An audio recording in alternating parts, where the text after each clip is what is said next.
대한민국에서 가장 핫한 주제가 아닐까 싶습니다. 저게 부동산 시장에서도 많은 분들이 착각하는 게 있어요. 네. 저희가 수요 많아라고 얘기하는데 대부분 많은 분들이 proximary를 봐요. accessibility를 봐야죠. 그렇네요. 우리나라 집값 업 앤 다운 어느 거? 하락은 이미 시작됐고요. 중요한 건 뭐예요? 안녕하세요. 돈이 되는 영어 오늘 특별 인터뷰 진행을 맡게 된 아나운서 이혜수입니다. 반갑습니다. 안녕하세요, 교수님. 예, 안녕하세요. 뭐 오늘 물론 특별 게스트 분께서 주인공이긴 하지만 네네. 그래도 첫 손님이신데 네. 뭐 자기소개 한번 해주셔야죠. 네. 저는 현재 한국경제TV에서 지금 투자의 아침 오전 7시부터 또 오전 9시 개장 출발 증시 진행을 맡고 있고요. 오늘 좀 도움이 됐으면 좋겠습니다. 알겠습니다. 자, 오늘 주제는 뭐 특별 게스트 모시기 전에 간단하게 좀 소개를 해주시죠. 뭔가요? 오늘 주제는요. 네. 대한민국에서 가장 핫한 주제가 아닐까 싶습니다. 바로 부동산입니다. 그렇죠. 네. 지금 뭐 임대차 3법도 뭐 지금 개선할 여지가 있다. 뭐 계속해서 부동산 집값 떨어지고 있다. 집값 폭등하고 있다. 가장 핫한 주제가 아닐까 싶은데요. 맞아요. 그래서 저도 이 분야에 대해서 영어도 배우고 여러분들께서 가장 관심 있을 만한 주제인 부동산 앞으로 우리는 여기에 대해서는 어떤 해안을 갖고 접근해야 되느냐를 여쭤보기 위해서 제가 아끼고 아낀 전문가분을 와, 모셨습니다. 기대됩니다. 네. 어떤 분이신가요? 자, 미래에셋증권의 이광수 위원님 나와 계십니다. 안녕하세요, 위원님. 안녕하세요. 안녕하세요. 제가 오래간만에 부동산 관련된 책을 썼고요. 예. 시장의 좀 변화가 예. 좀 클 것 같아서 그 부분에 대해서 좀 같이 공유하고 말씀드리고 싶어서 책을 썼습니다. 네. 자, 우리 돈이 되는 영어 어떤 프로인지 가보시죠. 네. 이렇게 경제와 영어를 같이 배우는 일석이조의 프로그램입니다. 기대가 됩니다. 예. 오늘 좀 알찬 콘텐츠 한번 만들어봤으면 좋겠습니다. 네, 자, 우리가 이제 부동산 배우기 전에 또 잠시 영어 단어 좀 몇 개 배우고 네, 또 진행을 제가 또 하죠. 준비를 했습니다. 예. 부동산 기본 개념 관련해서 네. 주요 단어를 한번 뽑아와봤는데요. 정말 기초적인 단어들 네, 준비해봤습니다. 부동산 중개업소를 Real Estate Agency라고 표현을 하고요. 리얼 이스테이트 에이전시. 에이전시. 우리로 네. 따지면 공인중개사분이신 맞습니다. 거죠? 예. Accessibility, 네. 접근성. 나 학교와 얼마나 지금 아파트의 위치가 가깝냐. 학교와 얼마나 접근성이 좋냐. 그리고 근접성, proximity. 접근성과 근접성은 다릅니다. 그게 궁금했어요. 접근성은 어떤 거리와 시간적 그리고 가격적으로 부담이 적다라는 거고요. 근접성은 단순히 거리가 가깝다는 거예요. 이게 살짝 다릅니다. 어휘가. 접근성은 예를 들어서 뭐 거리와 상관없이 가격이 너무 높아도 접근성이 맞습니다. 없다라는 의미구나. 네. 이해했습니다. proximity는 근접성, 네. 단순히 거리가 가깝다. 네. 중요한 것도 하나 배웠네. 맞습니다. 저거는 굉장히 중요한 거죠. 왜냐하면 저게 부동산 시장에서도 많은 분들이 착각하는 게 있어요. 네. 그러니까 뭐냐면 많은 분들이 아직도 부동산 살 사람 많아라고 생각해요. 근데 살 사람과 사고 싶은 사람은 달라요. 그렇겠죠. 네. 네. 다 사고 싶죠. 네. 그 동네 다 살고 싶어요. 네. 그런데 사지 못하는 거예요. 그렇네요. 그러니까 저희가 수요를 판단할 때 accessibility를 봐야죠. 그렇네요. 그러니까 proximity구나. 저희가 수요를 판단할 때 그래서 저희가 수요 많아라고 얘기하는데 대부분 많은 분들이 proximary를 봐요. 그렇네. 그냥 사고 싶은 의지만 있는 거죠. 그런데 가능성 차원에서 접근성이 엄청 저 단어는 굉장히 매력적인데요. 여러분 별표 치셔야겠어요. 예, 별비치겠습니다. 그래서 부동산 시장을 보실 땐 저 접근성이 중요하다. accessibility. 네. 통화권은요, catchment area. 네. 그리고 상업 지역, business district. 네. 그리고 우수한 입지. 우수한 입지 전반적으로 이제 통화권이 좋고 상업 지역이고 통틀어서 말할 수 있는 우수한 네. 입지를 prime location이라고 하고요. 네. 감당할 수 있는 주택 가격은 affordable index housing이라고 하는데요. 사실 이 포인트를 좀 말씀을 드리고 싶었어요. 정말 우연치 않게 지금 제가 주말 사이에 캐나다에서 부동산 사업을 하는 친구가 한국에 와 있습니다. 오. 그래서 주말 사이에 좀 얘기를 듣고 와서 네. 제가 단어를 정리하고 네. 좀 썰을 풀 수 있는 얘기를 듣고 왔기 때문에 오늘 조금의 자신감을 충전하고 왔던 거거든요. 캐나다 얘기 좀 근데 이 해주세요. 어포더블 인덱스 네. 하우싱이 지금 불과 코로나 전에는 30에서 35% 수준이었대요. 네. 그런데 50에서 55% 수준으로 올랐다는 겁니다. 그러니까 감당할 수 있는 주택 가격 수준이 어포더블 인덱스 하우싱이 올라갔다는. 근데 왜 저게 중요하냐면 네. 수요를 측정해 줄 수 있기 때문입니다. 음. 저게 예를 들어서 비율이 떨어질수록 수요자가 많아지잖아요. 네. 그거에 affordable 감당할 수 있는 수요자들이 많아지니까. 음. 근데 가격이 올라갈수록 affordable한 내가 그거를 인내하고 감당할 수 있는 수요자들이 줄어드는 거니까 그만큼 수요자 잠재 수요나든지 수요자가 줄어든다는 거죠. 아, 이해했습니다. 아. 그 지난번 그 우리가 대출 규제를 강력하게 누르고 있을 동안에도 흔히 말해서 반포나 평당 뭐 거의 1억에 준하는 동네에 매매가 있었단 말이에요. 그러면 그거는 실질적으로 누군가가 돈 다발을 들고 쉽게 얘기해 비유적으로 표현하면 직접 구매를 한 거나 다름없는데 그런 거래가 적지 않았다라는 건 아직까지 우리 저기 어포더블 인덱스 하우징에서 충분히 강남권에 구매력이 있는 사람들이 많은 거 아닌가요? 거래가 적었어요. 아, 몇 건, 적었어요. 몇 건. 네. 근데 저희가 왜 그걸 많다고 생각하냐면 네. 그것만 뉴스에 나오기 때문이지. 그래서 많아 그런 보여. 거구나. 그래서 마치 A 경제신문, B 경제신문 그리고 앵커님 진행하시는 뭐 방송에서 나오면 마치 세 채가 거래된 것처럼 느껴져요. 한 채인데. 자극적이거든요. 예. 그리고 잘 보세요. 용어도 다 달라요. 예를 들어서 반포 아파트라고 했다가 반포의 A 아파트라고 맞아. 했다가 반포의 B 아파트라고. 네. 그래서 마치 이 한 아파트가 세 채가 거래된 네. 것처럼 느껴져요. 네. 한 채예요. 아. 가려서 잘 판단할 필요 있다. 그러니까 일반적으로 분들이 생각하는 생각들 그리고 인식들하고 진짜 본질하고 역 격차 갭이 결국에는 투자 내지 그걸 만든다고 생각해요. 그래서 끊임없이 이걸 좀 비교하고 고민해야죠. 네, 이해했습니다. 아. 부동산 책 읽다 보면은 대세는 알겠는데 정작 내 동네는 이게 궁금한데 네네. 여기는 세부적으로 동네마다 맞아요. 데이터가 있어서 그잖아요. 네. 그래서 우리 동네 어떻게 될지 비교가 됐는데 네. 우리나라 집값 업 앤 다운 어느 겁니까? 하락은 이미 시작됐고요. 중요한 건 뭐냐면 이 추세가 지속된다? 네, 하락 폭입니다. 폭이요? 얼마나 떨어질 거냐고요. 그다음에 어느 정도 지속될 거냐라는 관점에서 여러분 시장은 완전 분위기가 바뀌었다. 근데 이미 전 세계도 그런 분위기로 가고 있어요. 아, 바뀌어가고 있어요? 가장 큰 중요한 시그널은 수요가 줄고 있어요. 예, 예. 살려는 사람들이 별로 없어요. 예. 그렇다 보니까 거래량이 줄죠. 똑같은 현상이에요. 아. 근데 거래량 수요가 준다고 해서 바로 가격은 빠지지 않아요. 예. 결국엔 뭐냐면 시간이 필요한데 지금 그런 국면이다. 그래서 이미 가격은 빠지기 시작했고 그리고 우리가 관심을 더 가지셔야 될 건 얼마나 빠질 거고 그리고 어느 정도 빠질 건지 기간 뭐 이게 더 중요하지 않나 생각합니다. 더 많이 하락폭이 강남 같은 노른자위하고 네. 서울의 약간 뭐 마용성이라고 부르는 네, 요런 데하고 기타 지역 하락폭이 어디가 더 커집니까? 이런 상황이면? 그건 간단한 공식이 있어요. 많이 오르는 거에 많이 빠져요. 아, 그래요? 예. 그리고 빨리 빠져요. 정말요? 예. 그건 모든 자산이 같아요. 많이 오른 게 많이 빠져요. 외면하고 싶어도 그게 정답이에요. 근데 많이 오른 거라는 기준이 좀 면밀해야죠. 네. 예를 들어서 이거죠. 10억 오른 게 많이 오른 겁니까? 100% 오른 게 많이 오른 아, 겁니까? 퍼센티지. 퍼센티지가 아, 중요하죠. 예, 예. 네. 위원님, 이제 이 책에서도 종종 여러 구절에서 이제 언급을 하셨습니다만 부동산은 세제라든가 제도의 영향이 많잖아요. 앞으로 제도 변화는 어떻게 보세요? 네.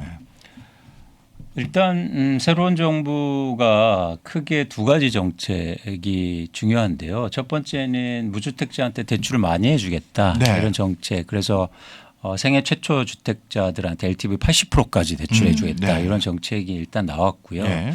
두 번째는 다주택자든지 고가주택이라든지 1주택자들한테 종부세를 좀 낮춰주겠다라고 그런 정책이 나오고 있습니다. 이 두 가지 방향성을 보면 어쨌든 글쎄요. 제가 생각하기에는 시장의 불안해서인지 시장의 좀 안정화를 네. 추구하는 정책이 아닐까 좀 그런 생각이 들어요. 예. 그러니까 저희가 정책을 할 때도 포워드가 중요하잖아요. 예. 미래 전망이 중요한데 부동산 시장이 불안할 것 같으니까 좀 이제 부양책이 필요한 거 아니냐 오히려 뭐 이런 생각을 좀 갖고 있는 거 아닌가 생각을 합니다. 그런데 뭐 예단할 수 없는 거고요. 저희한테 중요한 건 그런 정책이 어떤 영향을 그렇죠. 미치게 될 거냐는 거죠.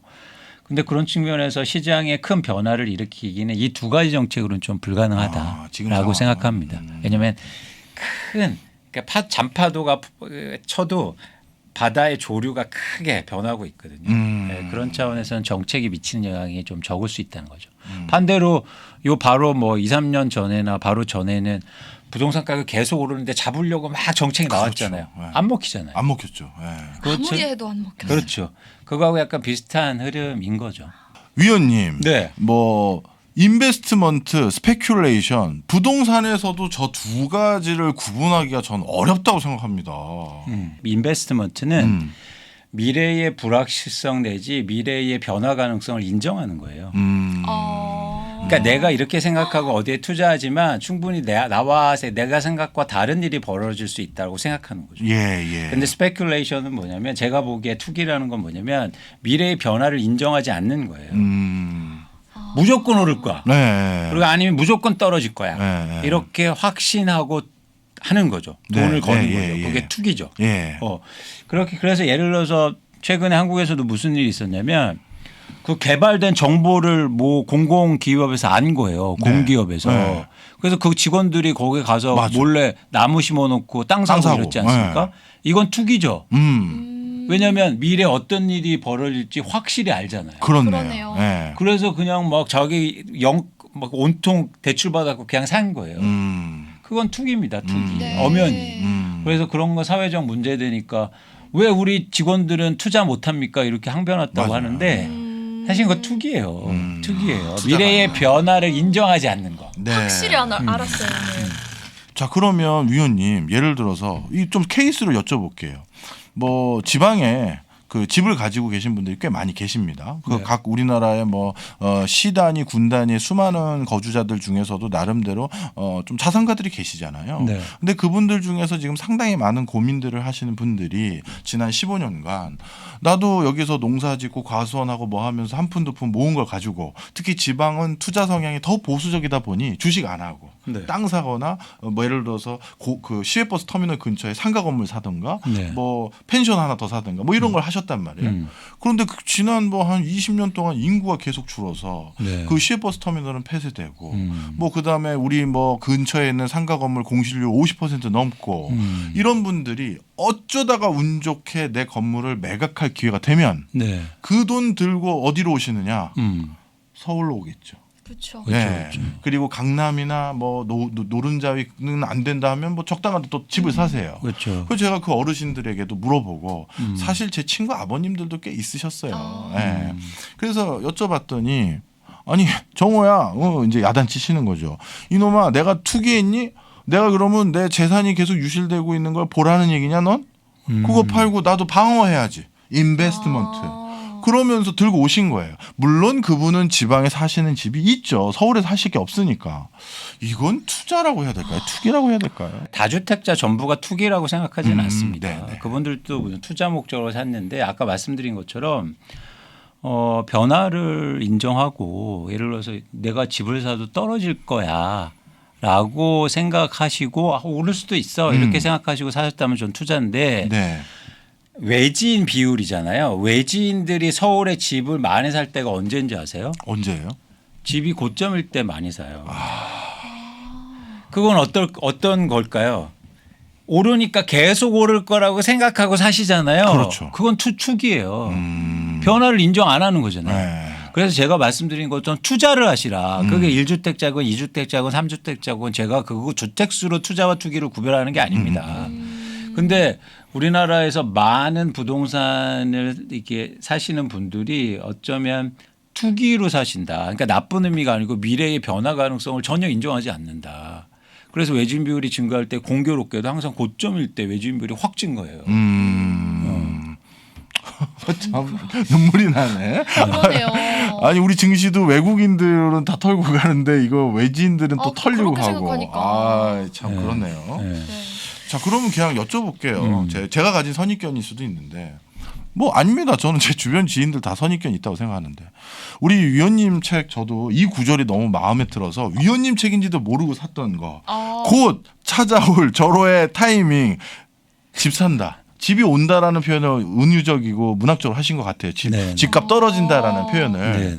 그런데 우리 주변에 많은 저를 포함해서 많은 사람들은 부동산 불패 그쵸. 들어보셨죠? 부동산 투자는 실패하지 않는다. 네. 안 떨어지는 거 아닙니까? 그러니까 부동산 투자 내지 모든 투자 상품은 안 떨어져요. 길게 보면 길게 보면 100년 보면 네, 예, 그리고 예. 뭐 150년 보면 50년 그래 보면 네. 안 떨어지죠. 네. 그런데 안 떨어졌습니까? 떨어지죠. 그게 주식이건 부동산이건 네. 모든 투자 자산은 떨어지고 반복하고 다시 회복하고 이런 사이클을 만들어 간다는 거죠. 네, 네. 그러면 여러분들이 갖고 계신 그 타임에 대한 이 시간에 대한 생각에 나는 부동산을 50년 봐. 그럼 괜찮죠. 50년 봐. 네. 예. 그런데 나는 부동산을 뭐 한 5년 봐, 10년 봐 이런 분들은 사실은 변동성을 충분히 경험할 가능성이 되게 큰 거죠. 그래서 언제 사냐에 따라서 굉장히 진폭도 다른 거고 예. 그리고 또 어디를 사는 거에 따라서 또 다르고. 진폭도 다른 거고 그렇기 때문에 부동산은 불패는 없다. 예를 들어서 시간을 길게 보면 불패는 없지만 제가 이런 얘기하면 제가 그래서 말씀드린 어떤 분이 200년 전 세계 부동산 그래프를 들고 오셔서 영원히 올랐다고 그러시는 거예요. 그런데 저희가 그 막 조그맣게 왔다 갔다 하는 사람도 멀리 보면 직선으로 보이잖아요. 그렇죠. 그렇지 않지 않습니까? 맞아요. 네. 가까이서 보면 엄청나게 이렇게 변화 될 있죠. 그렇죠. 거잖아요. 변동성. 근데 여러분들이 추구하는 게 뭐냐? 저는 세상을 투자로 보기 때문에 절대 직선을 보고 있지 않습니다. 그렇겠네요. 예. 그래서 여러분들도 직선을 보지 마시라는 걸 제가 조언해 드리고 싶은 거예요. 네, 네. 언제나 변할 수 있다. 이 부동산 투자 장기적 수익률은 그러면은 무조건 오르는 건가요? 글로벌하게 125년 동안 전체 투자 자산의 수익률을 보면 부동산이 가장 높았어요. 그런데 아까 말씀드린 것처럼 그건 길게 보는 거고 짧게 봤을 때는 굉장히 진폭도 크고 부동산 가격은 한 번 떨어지기 시작하면 하드 캐리해야 합니다. 그래요? 오히려? 그러니까 예를 들면 주식 가격이 빠진다고 해서 나라가 휘청거리진 않잖아요. 그렇죠. 근데 부동산을 보세요. 큰일 나죠. 서브프라임이나 과거에도 네. 굉장히 많아요. 부동산 때문에. 네. 그래서 한번 떨어지면 굉장히 무섭다. 이유가 있습니다. 그거는 부동산을 매입할 때 차입을 많이 일으키기 때문이에요. 그렇겠죠. 주식은 한계가 있잖아요. 네. 네. 그리고 계속 어느 정도 떨어지면 계속 맞아요. 조정작용이 네. 있잖아요. 근데 부동산 한번 떨어지면 그게 잘 안 돼요. 그래서 그런 차원에서는 부동산은 장기적으로 오르고 있는데 한번 떨어지면 무서울 수도 있다는 거죠. 그래서 불과 뭐 한국에서도 한 10년 전에도 하우스푸어가 굉장히 많았었고 불과 10년 전이요. 그런 측면에서는 수익률이 장기적으로 가면 좋을 수는 있는데 그 단기 변동성이 굉장히 클 수 있다는 게 좀 유의하실 필요가 있죠. 그리고 이 책에도 살짝 언급이 되어 있습니다만 이제 어떻게 보면 고점 잡은 집주인들 영끌해서 이분들이 요즘 머리 터지시거든요. 맞아요. 그분들에게도 좀 조언을 하나 해주신다면. 강력하게 조언하는데 그러신 분들이 있으면 그 집을 거주 목적으로 이제 옮겨라 이사하시라. 왜냐하면 그동안 특히 2년 동안 많은 분들이 20, 30대가 영끌하면서 살지도 않을 집을 샀어요. 그렇죠. 네. 맞아요. 그래서 자기 점유율이 크게 떨어지고 있어요. 자가 점유율. 네.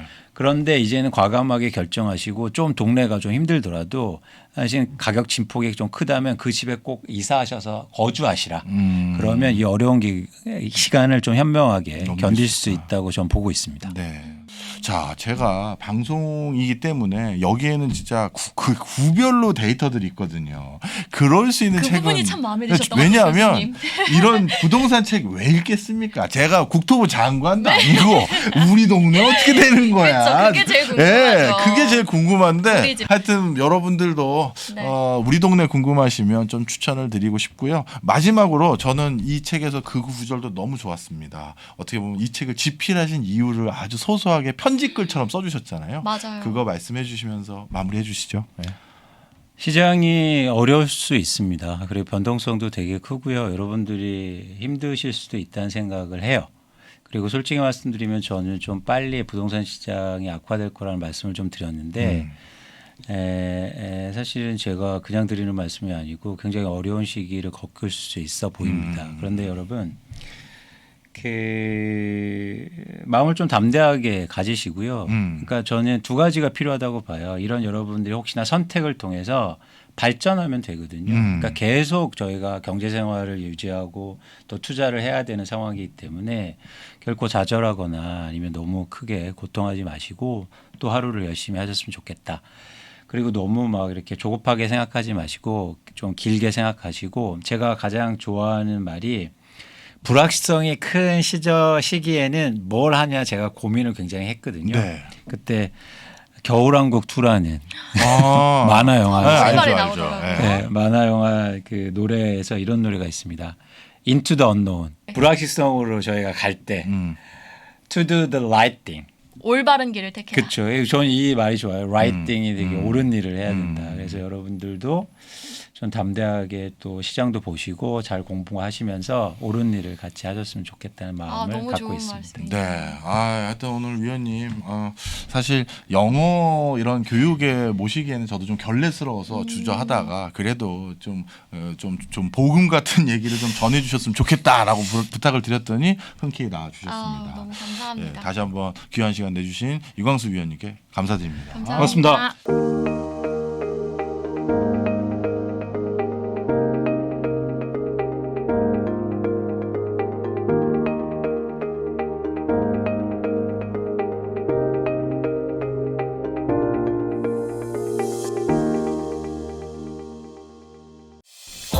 향기로서 좋다. 어디 거야? 샴푸야? 투자를 많이 하고 오랫동안 해본 분들이 특징이 있어요. 참 세상을 많이 알아요.